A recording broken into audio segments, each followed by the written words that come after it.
we're going to get right into it. The next stage of the dinghy build is installing the in-whale and out-whales, or as we've been calling them, the rails. The inside is a single piece with spacers that hold it off the hull, and the outside is 2 layers of the alder we've been using. The railing really shores up the dinghy, playing a vital structural role. Without them, the dinghy would feel flimsy and not robust enough to serve Rediviva and her crew. Got my first rail clamped into place temporarily just to make sure it'll take the bend.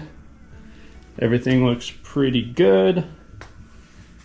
I was a little concerned about the bow because there's a pretty gnarly curve up here, and I can probably work it in really nice and slowly, but I'm a little concerned about the risk of cracking this wood. This is alder, and it's really nice and clear, and it's really well seasoned and really good quality timber, but it's just, I don't want to break it because it's kind of a pain cutting all those scarfs and gluing it all up and everything. So I'm gonna try. I've got this like steam cleaner thing that my buddy gave me. It's for steam cleaning clothes, but like, let's be honest, I'm not the kind of guy that's gonna be steam cleaning my shirts. But I thought, hey, if it gets hot enough, then I can just use it to put some steam on that rail up in the bow, because like it's such a thin piece of wood. Like building a steam box would be a bit overkill. If I had a heat gun, I would just use that and just hit it with the heat gun, get the wood really nice and hot, then just slowly bend it into shape. I can probably coax it into shape, but I don't want to risk cracking it. So maybe if I get a little heat, a little steam on it with this thing, again, I don't know if this is going to come out hot or not, and I might end up just scrapping this footage because it might end up being really stupid, but we'll see.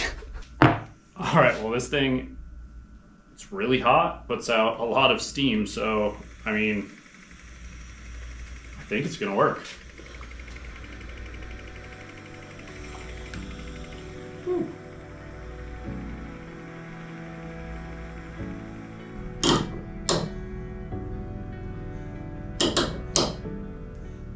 That actually made a big difference. Wow.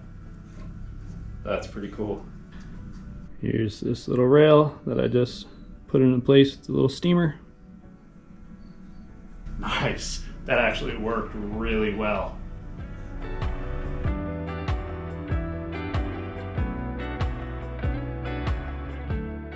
Next thing I need to do is cut out a bunch of little spacer blocks that go in between the outside rail and the inside rail.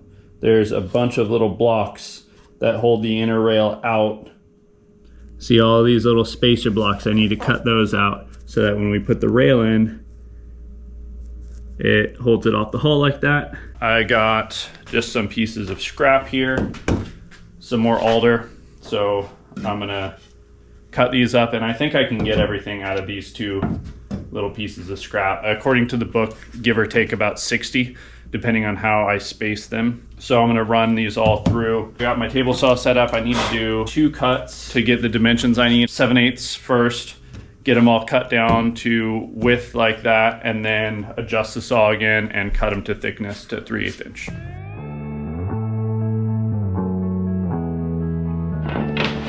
Okay, so now I need to readjust the saw, run all these through on edge, and then I'll move over to the miter saw and chop them all onto 2-inch lengths. Clamped a little piece of wood on here for a stop. That way I can just put these up against it, make my cut, just make it really fast. Except for that. This is too tall. Oops.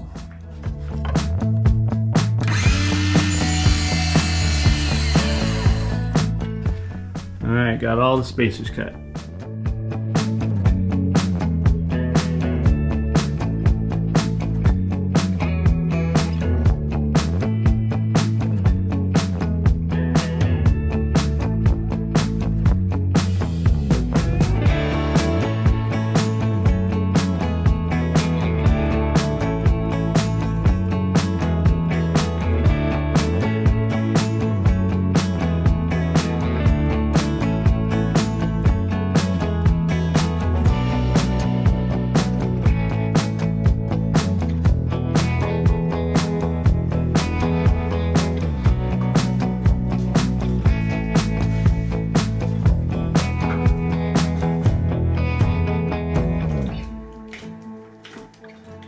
You're gonna be ready to do some major refits on Red Aviva that include less epoxy, huh? Yes.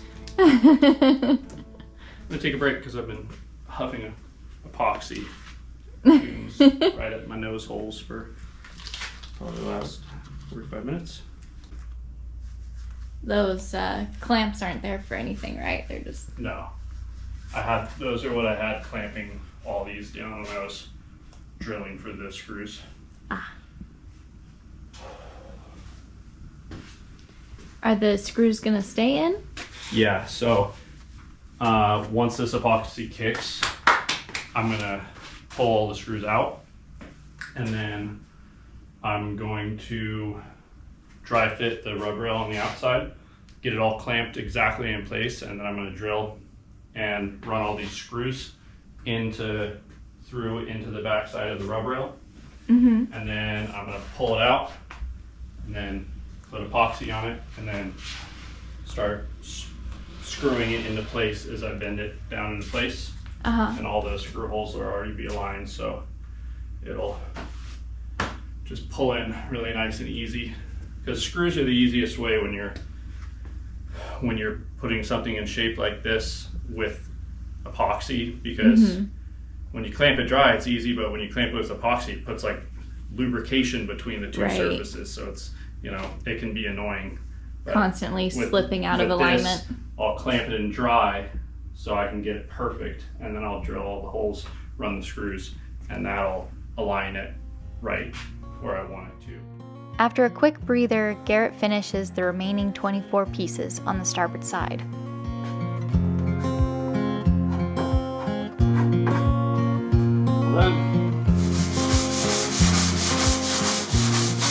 Then he fared the surface for the outwale. He's improved upon his handheld steamer, crafting a steam tube, if you will, using a chimney pipe and some foil. Alright, about to fire up the world's mightiest steam box with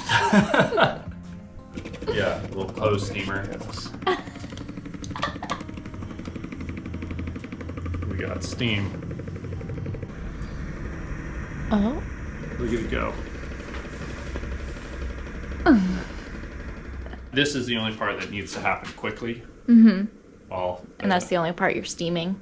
Yeah. Because that's a this is pretty the only severe curve. That is in danger of snapping these, because they, you know, ended up cutting them slightly thicker Did you now? than necessary. Like a little overkill, you might say? Yeah. Did you just say yeah?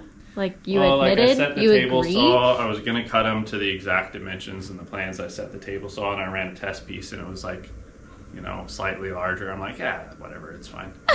And so. Oh, it was just by accident. Yeah. Was it? Yeah. And is alder kind of brittle? I've honestly never worked with alder before. Oh. This is my first, like on this build, this is the first time I've worked with alder, and I actually have to say it's wonderful to work with. Nice.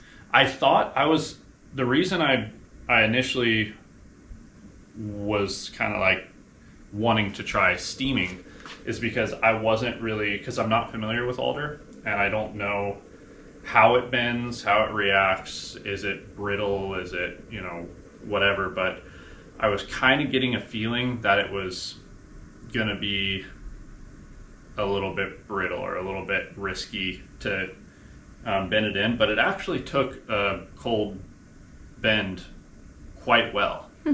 I got it like kind of pressed in cold almost the whole way, and I felt comfortable with it, but I really didn't want to chance cracking it at the end, so I actually think it works really well. It tools extremely well.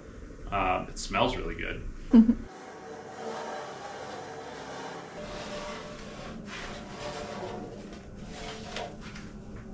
All right. Got it? Okay. Oh, it looks all noodly.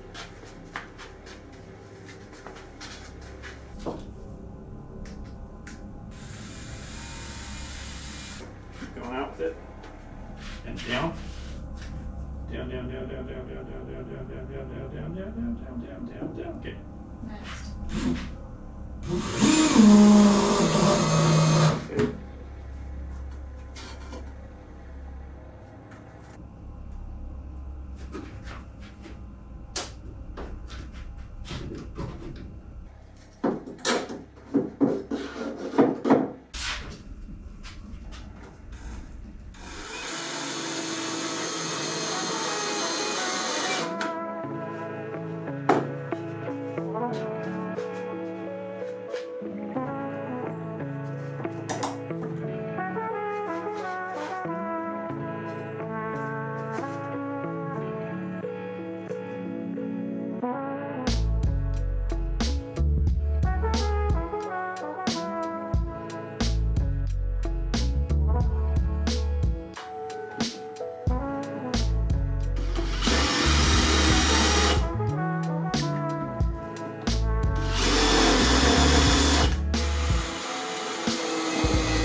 So we've been sitting overnight,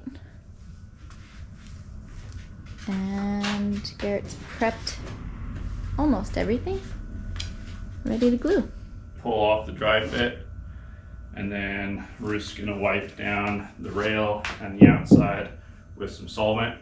I'm gonna mix up some thick epoxy and then stick it all together. Put it back on permanently.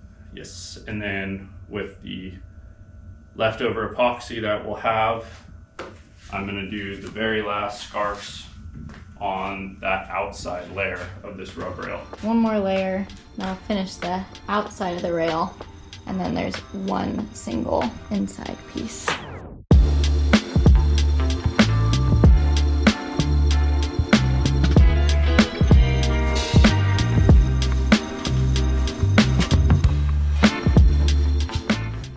Held the shape really nicely. Out. Out. One. Out. Okay.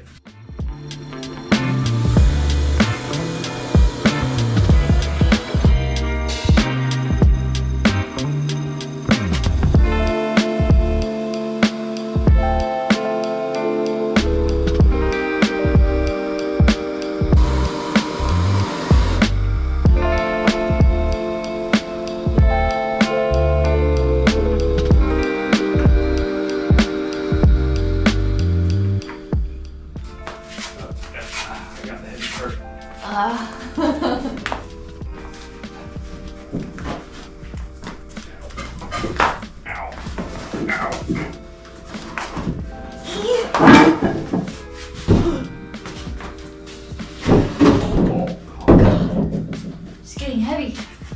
Ready? Keep walking out. Okay, hold. A little in. Okay. Down. Down. I'm just gonna kind of wing this. Do you ever do it any other way? Sometimes. Don't like the lighting. Well, you can move it somewhere else to cut it. Remember, Ruth, it doesn't need to be perfect because it's all just getting painted. All this getting painted So here. it's important that you But I don't get too carried away.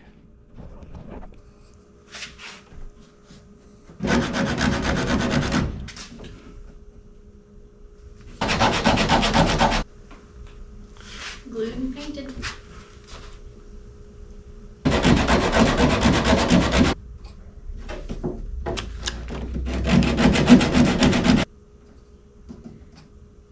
Ruth, it's good enough. It's just gonna get glued and painted.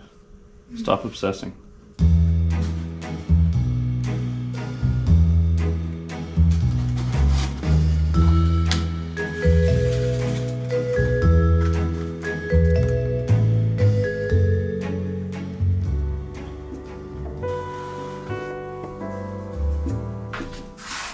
Okay, switch sides with you.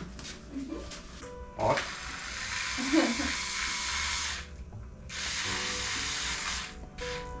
In case you're wondering, it's hot. It's hot. Okay, out. Down. Oh, that's good. It's actually really fun feeling how pliable and bendy the wood is after you steam it. Yeah.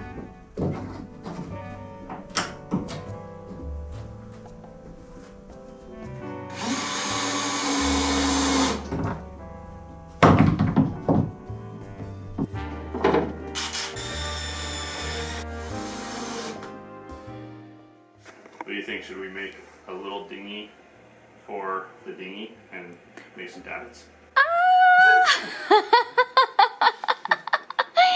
That would be so cute.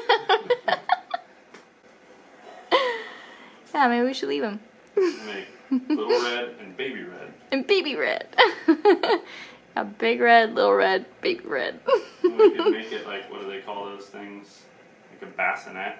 Yeah. And if we have a kid, we'll just hang it there. There we go. Keeping focus on Little Red for now, Garrett cuts the bevel into each frame end to receive the end whale.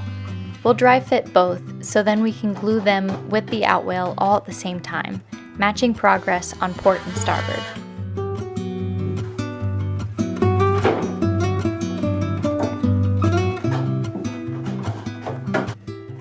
Couldn't find a mask? Got one over there, but it's over there and I'm over here. This style of building is it's very, very easy when you're not concerned about finishing everything varnished or bright. If you're gonna paint everything, then you can be really, really relaxed about all your little joints. And also, like, it's better with the epoxy if there's a little bit of gap.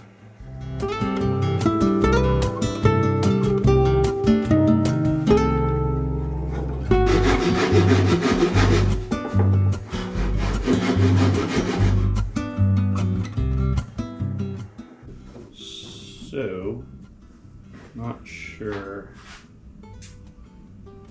Like, we might need to, like, bring it in a lot more and then kind of like bend it in. I can just kind of push like that.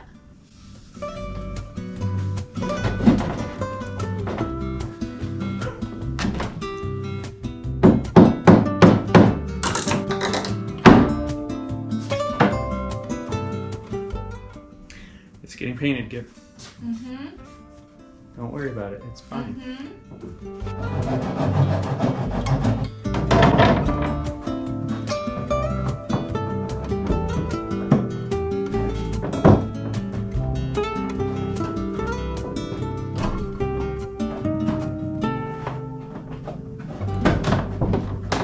Damn, I'm good. I think this clamp might be not letting us. Okay, can you just hold back there?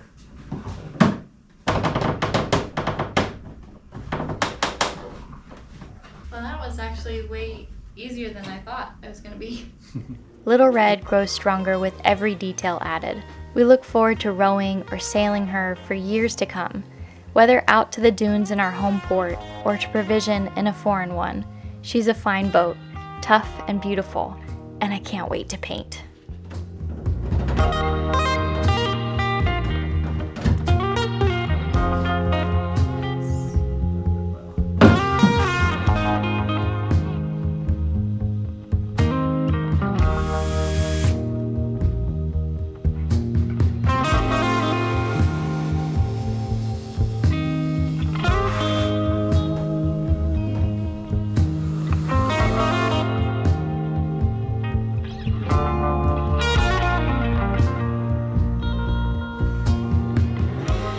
We packed our dry bag and booked a flight. Up next, you're coming back to Mexico, where Red Aviva's been waiting for us. We're plotting our next moves while scrubbing seagull and reconnecting with our nautical selves. Over the next several months, we'll be splitting our time between boats until we can bring them together. Thank you so much for watching and encouraging this production. We can't wait to see you in the next one.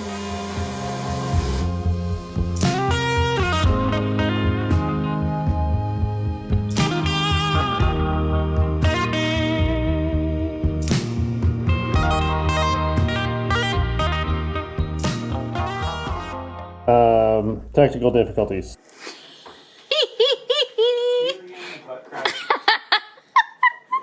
Wow! Get out of here. Get out of here. I'm helping.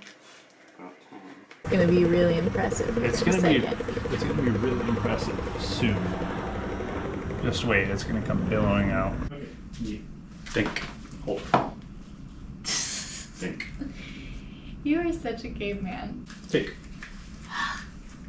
You want me to film you? Yes. Duh. Oh gosh.